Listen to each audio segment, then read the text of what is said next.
അയോധ്യ രാമക്ഷേത്രത്തിലെ സംഭാവനാ ക്രമക്കേട് കോടതിയുടെ മേൽനോട്ടത്തിൽ അന്വേഷിക്കണമെന്നാവശ്യപ്പെട്ടായിരുന്നു രണ്ട് അഭിഭാഷകർ സുപ്രീം കോടതിയെ സമീപിച്ചത്.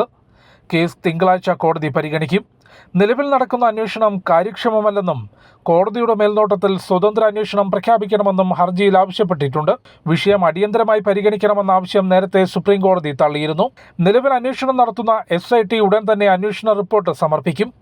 പിടിയിലായ പ്രതികൾ സംഭാവനാ ക്രമക്കേട് നടത്തിയതിൻ്റെയും അനധികൃതമായി സ്വത്ത് സമ്പാദിച്ചതിൻ്റെയും തെളിവുകൾ അന്വേഷണ സംഘം കണ്ടെത്തിയിരുന്നു. SIT അന്വേഷണം പുരോഗമിക്കുന്നതിനിടെ ക്ഷേത്രത്തിൽ ജീവനക്കാർ കൂട്ടരാജി നൽകി.